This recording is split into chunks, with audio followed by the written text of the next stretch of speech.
In this episode, we will look into how to use the Zone Mortalis tiles from my own experience, going from 2-dimensional to 3-dimensional gameplay, and making the Zone Mortalis a reality.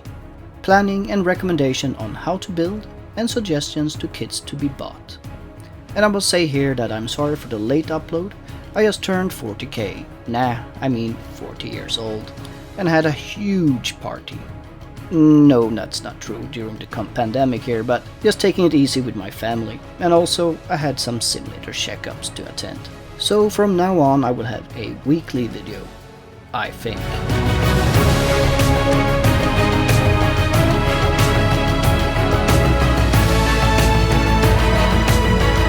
Hi and welcome to Rapid Tabletop. My name is Leonard, but you can call me Leo.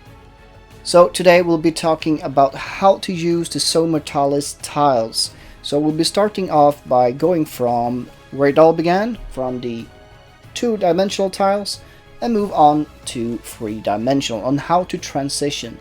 To note here that everything I do say in this video is based on my experience, and whether or not this will apply to your experience and your gaming group, that's up to you to decide. So bear in mind, just take what I say here as a recommendation or from what I've learned during the time I've played Necromunda.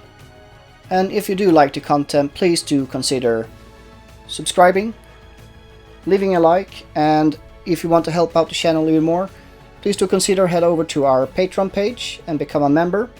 And as a member, you will be helping us deciding what kind of videos and content we'll be providing for you guys here on YouTube. But enough about that, let's head into how to use the Zone Mortalis tiles. When I built my first 3-dimensional Zone Mortalis tiles, I used the 2-dimensionals as a reference point. First off, I used the empty tile, as I call it. This one you can add any theme that you like a toxic wasteland for example. Next up, I used the cross or X tile, as I call it, and this one is to create a lot of corridors and cramped spaces to negate the then Tsar ballistic skill. And for the last two tiles I used the L-shaped ones. These I do like because they offer a lot of options for creating themes, and you can leave it open if you so please. The L-shaped tile is by far my favorite tile to use. You can create corridors when connected with other tiles that are L-shaped. Looking back now with more experience, I would have used the T-shaped tile instead of the cross tile. This is because it's a little bit cheaper to build and has more functionality. And with just 4 tiles you have a very good foundation to create a lot of setups. As you can see here, I'm creating a few examples. But for 4 more examples you can check out one of my previous videos, and I'll put a link on top here on the top right corner. And I do think that the 4 tile setup is one of the better ones. You can use the Open Hive War card pack. As you can see here in the picture, maybe you can see there's included different deployment zones and different missions and scenarios. With the 2D approach I actually do enjoy it, because it's simple and straightforward. With the walls in this case, you know exactly where it breaks line of sight, and you cannot climb on top of the walls like you can on the 3D tile setup. And this creates interesting encounters where close combat and shotguns really shine. And with just 4 tiles I do think there's a lot of tactical options available.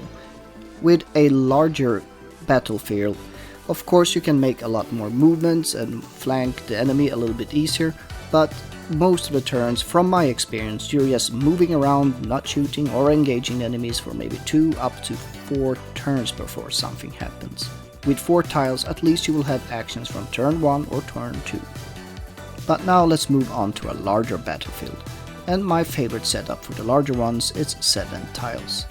To create a battlefield with 7 tiles, you need to use something that I call an offset setup. According to the rules, you need to place each tile at least 50% next to each other.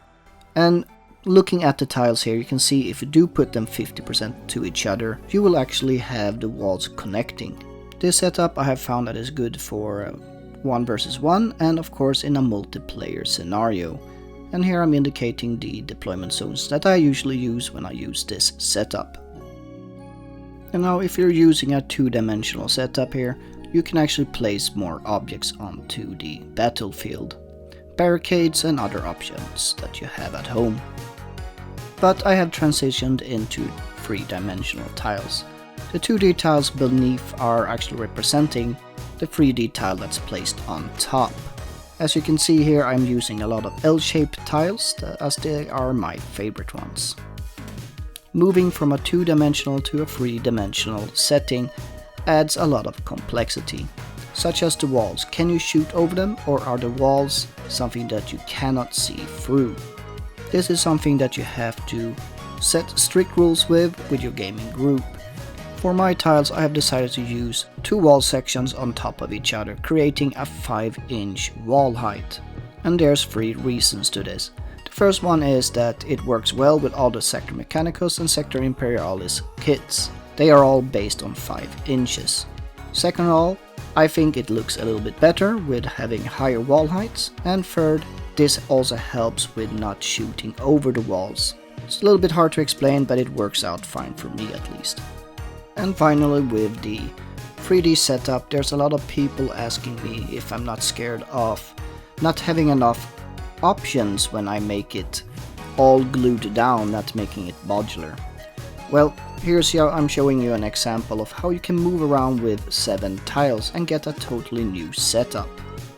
And if you're interested in math, like Mr. Edwin Frontpart, you can calculate how many setups you can get.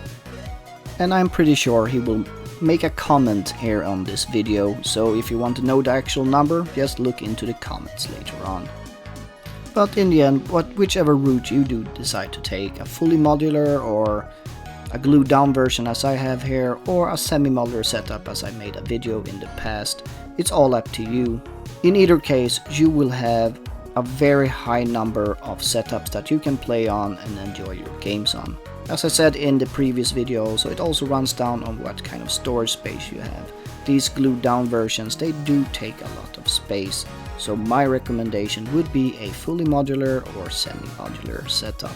But that's it for this time, and I hope you enjoyed this very short video I had for you guys this time around, and I'll see you guys in the next one.